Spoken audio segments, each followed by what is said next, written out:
Welcome to Hood Champion Boxing and Sports. In boxing, you find a way to win, find a way to lose, or you can find a way to have your name in a conversation about twin behavior as two of the elite, or probably the two biggest stars in the sport of boxing, Terence Crawford and Canelo Alvarez. There's some similarities here, people. And if you don't see it, you need to go check your optometrist, have them dilate your pupils, maybe get you some glasses or contacts. Canelo Alvarez started boxing at a much lighter weight. I think he started at, 140? Anyway, look at where he's at 168. Look at the titles he's accomplished, and look how he's gone on to become undisputed. Okay? In addition to that, look how he decided to take his career into his own hands after a dispute with his promoter, bounced around, making the most money possible. Look at his situation over at PBC now. Things didn't work out. They mutually agree to part ways because it sounded like the PBC wanted Canelo to face Jamal Charlo on May 4th, and they just couldn't agree on terms. Bottom line has the money wasn't right. So now Canelo is in the breeze. In addition to that, Canelo is getting a lot of backlash, which he deserves, for not even, and this is where I got to be careful. He's getting backlash because the perception is Canelo did not want to fight David Benavidez. Okay? Because fans feel Canelo fears he's going to lose. David Benavidez is a young gun. He's out here blasting people out the ring, and many people feel that David Benavidez will clip Canelo, tranquilize him, have him dancing salsa in the ring, hit him with the beans. Now you look at Terence Crawford. Man started fighting, I think, at 135. Right? Look what he did at 135. Look what he did at 140. Became undisputed. You know, look at what ended up happening at 147. Picked up a WBO strap. He had some issues with his promoter. Didn't give him the biggest fight, what probably would have been of his career, because I think at that time Manny Pacquiao would have helped Terence Crawford. I don't know if he would have made more. Yeah, it probably got close to making more than what he made for Earl Spence, because Kinahan was back in that. The money was there. So you look at the pay-per-view and everything, I think Crawford would have made some good money. But I know that they were still trying to screw him. Bottom line is, he didn't get that fight with Pacquiao. So he goes on, he's getting decent money from his promoter, but his promoter's complaining. Oh, I'm hemorrhaging so much money on him. I'm losing money. I could have bought a house in Calabasas, right? But I pointed out in the video I did when I first started this channel, when Bob Arum says he's losing money on Crawford, it doesn't mean he's going in the red, okay? We're talking about forecasts, budgets, profit margins. Maybe Bob expected to put $1 million up to make maybe $20 million on Terence Crawford. Instead, he puts $1 million up, they make $5 million. That's a $4 million profit. However, when he expected to make 20 after he put $1 million up, he made sure that and he only made 4. Well, now you're talking about a $15 million difference in profit margin because of the projection. But so to him, I'm losing money because he's not hitting his targets, but he's still profiting off of Crawford's events. So I'm not so sure about Bob Arum when he says, "Oh, I'm hemorrhaging money. I'm in the red. I'm losing money." No, you're making money. You're just not making what you projected, and that's frustrating when you're running a business. Is you have plans, the budget, the finances is everything, and if you're not getting those goals, you're going to find somebody to where who can help you to reach those profit margins, to make sure that you can grow financially, continue to grow financially like Bob's been doing over the last 40 years. But long story short, Terence Crawford had to make a move, kind of like Canelo. Goes over there to PBC. Sounds like he signed a pretty good deal. I think it was a 3-fight deal, my understanding. I'm sure you Crawford fanatics will fact check me. But anyway, you got the first fight with Earl Spence. That went the way it went. Crawford almost killed him. supposed to have a rematch, then maybe a third fight. And we're all out here trying to see who's going to fight Errol Spence and Jermell Charlo, what's going to happen. All of a sudden now, Errol Spence and Crawford, for some reason, fight can't happen. Crawford becomes a free agent. I think it has something to do with two different reasons. I don't care what they say. This is my opinion. One, Errol Spence had people who cared about him. Was like, don't do it. Your health is more important. And then two, I think the money's just not there. Okay? So now Crawford becomes a free agent. Now he's a free agent, kind of like Canelo is, right? And looks like he's entertaining a 2-fight deal over there on the Zone. Oscar De La Hoya is saying it's not true. Canelo's not fighting Munguia. But, Oscar's a liar. He's going to say what he has to say to conceal the truth, especially if he got something real juicy, like an opportunity to have Munguia fight Canelo, which I think Munguia would beat Canelo. That's just me. But then again, I find it hard to believe that Canelo would work with De La Hoya after everything that they've gone through and the way Canelo has slandered De La Hoya. Even if he's speaking in truth, Canelo didn't hold back on De La Hoya and De La Hoya's antics and behavior and lack of professionalism as the CEO of Golden Boy Promotions. But Terence Crawford, just like Canelo, this man is being seen as a fighter to put duck sauce on their fried rice. And because they're saying he doesn't want to fight Boots Ennis. So you got twin behaviors kind of going on here. Canelo looking to make the most money possible, go wherever he can. Crawford looking to make the most money possible, go wherever he can to make it happen. Canelo got this young gun on his ass. Crawford's got this young gun on his ass. Neither one of these two pound for pound greats don't want to fight the young lions. Boots Ennis and David Benavidez. When you look at how long Crawford's been fighting, look at how long Canelo's been fighting. Crawford's been fighting, almost 15 years or some shit? Canelo been fighting almost 20 years? What are we talking about here? People need to put that into perspective. If they're in a position, now don't get me wrong, this is what I think. If the money is there, and this is what sucks, right? Because as a boxing fan, you want to say, yo, man, just go and fight. Y'all out here talking money this, money that. Just go fight. But when you got these guys who have the legacy intact already, and they've been fighting for so long, you put a lot of work in, man. Me being a retired guy, right? Retired military, right? We had something called RHIP. It's called Rank Has Its Privileges. When you get to a certain position, right? There's certain perks that come with that position. Parking spot, the money, the prestige, you walk in a room, people stand, you're given the benefit of the doubt on things. So if I say something and someone else says something, they'll go with what I would have. No, they would have gone with what I said, just because of my positional power and the respect that comes with it, right? And it's kind of like what I think here with these guys. I think it's like they can't go any higher rank-wise, and as a result, there's privileges that come with that. I think we as fans understand that, but we don't have to like it or agree with it because we want to see them fight. But at the same time, I understand these guys wanting to make the most money. So this is what I propose.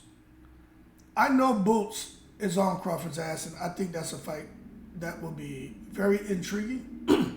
I know David Benavidez is on Canelo's ass, and I think that fight will be very intriguing. I don't think either one of these guys are going to fight them. Simple. So it comes back to this. Why the F don't they just fight each other? They both want huge money. If they fight each other, there's huge money. They both really have nowhere to go. They're in no man's land for the most part. So come together, do a 1 or 2 fight deal, have this freak show of a fight for 3-time undisputed for Crawford, be 2-time, it'll be nothing for Canelo. But the bottom line is Canelo gets the money he wants. Why not do it? That's all I'm saying. Now, we do know Terence Crawford is going to be made, 99% sure he's going to be made the mandatory to Tim Tszyu. Tim Tszyu and Keith Thurman are fighting. This is interesting because Keith Thurman, right? I think Keith Thurman is going to come out swinging. Like, Keith Thurman's not being given a chance in hell to clip Tim Tszyu. Now, most of us who watch boxing, I think we still view Keith Thurman as the beast who ran through 147 and tranquilized Danny Garcia, Bing, Sean Porter. But the truth is, that Keith Thurman, I don't think exists anymore. Even when you saw him fight Barrios, you saw him fight Pacquiao. There's still some life in Keith Thurman, right? But he's not the same. He's not the same. So to think he's coming off of a layoff, another 2.5 year layoff or whatever, to fight the Australian beast who's going to put the Aussie Bings on him, and to think Keith Thurman is going to beat him. Anything can happen, but I just got to be real. I have a tough time seeing Keith Thurman tranquilize Tim Tszyu. I just have a tough time seeing it, man. But long story short, if Tim Tszyu gets through Keith Thurman, then it's great because Tim Tszyu has his title. He defeated Keith Thurman, and that makes the fight with Terence Crawford even more exciting. And I'm going to say anticipatory. But if Tim Tszyu loses to Keith Thurman, see, it's at 155. Tim Tszyu keeps his belt. And Crawford still becomes a mandatory because they're meeting in Puerto Rico this week with the president of the WBO, right? The fight kind of loses its steam because Tim Tszyu just lost to Keith Thurman, yet he has his title, and Crawford gets to fight Tim Tszyu. And you already know Keith Thurman's going to be like, he's fighting my leftovers. Everybody going to say Tim Tszyu was a bum. He needs to go back down under and stay down under and never come up again. They're going to say all kind of ignorant shit. But we just have to wait and see how it plays out. We got to wait and see. But the bottom line for Terence Crawford, at least he can see some light at the end of the tunnel. But I wonder if he's going to take a kind of stay busy fight. Just something. That's why it would have been great for Terence Crawford to just fight Conor Benn, fight anybody. You know what I'm saying? Just to stay active. I think every boxing fan could understand Terence Crawford doing something just to stay active and get ready for maybe it's March, April, May, maybe a June showdown with a Tim Tszyu or whoever it's going to be. Kind of like what he did for Earl Spence. He took a fight to stay busy, fought a Venetian. Find someone. No one's going to question Terence Crawford at this point in time. I think we all can empathize with him and what he's going through. Like, damn, it's kind of crazy. But at the same time, don't want to hear no excuses if Tim Tszyu beats Thurman and then Crawford fights Tim Tszyu and Tim Tszyu bings him. I don't want to hear no excuses about, inactivity, ring rust. No, my man. You got to do what's best for you. Okay? But long story short, Canelo, he's been active. It's one thing you got to say about Canelo. He's not sitting around here for, 7-8 months, a whole year doing nothing. Canelo's in the ring. He's trying to fight as much as possible. He's pissed because he didn't get to fight in May. Canelo's trying to stay as active as he possibly can. It's external factors that are affecting Canelo's activity. For Terence Crawford, similar situation, but I think Crawford can do a whole lot more as far as his activity, especially if he's looking to retire soon. Get active. But I know he's chasing the paydays. But sometimes, man, you got to go out there and stay active and fight some big names, and then the payday will follow. But those big paydays that these guys are wanting, I personally don't think it's going to happen unless they go fight over there in Saudi. And why not make Crawford versus Canelo in Saudi? Like, I'm going to push for that shit. They listen to me, cool. If not, whatever. But at least, maybe if I start saying it, the way some of these larger channels steal my content and shit, because they be stealing my content, right? Maybe they'll start saying it too, and the next thing you know, we can get some traction on it.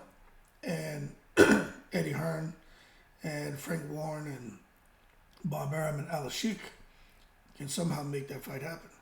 And I think for both of these guys, the kind of money they would make over there, that Crawford would retire, definitely retire after that event. And Canelo, who knows what he'll do. He says he has 5 more years in the sport. So Canelo's going to keep fighting. But bottom line is, man, there's some twin behavior there. A lot of the way fans are seeing Canelo, that's how some of the fans are seeing Crawford. There's definitely some contrast when you compare the two. There's definitely some things that aren't quite similar. But the bottom line is I think they're both in a very similar position, man. They got to figure it out. But the bottom line, for anybody wanting to know why the hell Terence Crawford and Canelo weren't able to fight between their last fights and right now, because they were on PBC and the money's not there. Simple. And I need to do a video about Al Heyman and how much is he to blame for what's happening. Because we're blaming fighters, we're blaming promoters, we're blaming managers, everyone's blaming, people are blaming Amazon. Let me tell you something, man. The common denominator in all of this chaos, right, is who? It's Al Heyman. Just like when Al Heyman was keeping his fighters active and he was being praised, he deserved to be praised. But at the same time, he has all his fighters and he's yielding them to be inactive, right? Well, he deserves all the criticism. Just like he received the praise for keeping them active, he deserves the criticism for them being inactive. Very simple. That being said, twin behavior, Canelo, Crawford, guys traveling similar paths, I think they need to cross. And I think they need to end up fighting each other over there in Saudi, where they both can make serious dough. And then Crawford can go on and do what he wants the rest of his life. And Canelo, if he wants to continue, he can. Because I tell you what, as long as they stay around the sport of boxing, if Canelo doesn't fight David Benavidez, he's going to continue to get just, raked across the coals by the fans. And if Crawford doesn't fight Boots Ennis, he's going to continue to get raked across the coals. But we got to see what they do with all those titles that Crawford has. You see, Canelo hasn't lost any titles. Y'all paying attention to this? Canelo doing what he wants. They won't dare take a title from Canelo. They won't take shit from Canelo. He's chilling at 168 with all those straps. They won't take nothing from him. Look at Crawford. I already took the IBF. Going to be a conversation this week from Mauricio Suleiman about that WBC strap. So don't be surprised if they take another belt from Crawford. But nobody touching Canelo. That's a whole other video. Think I'm going to do it. Y'all keep cool in the breeze.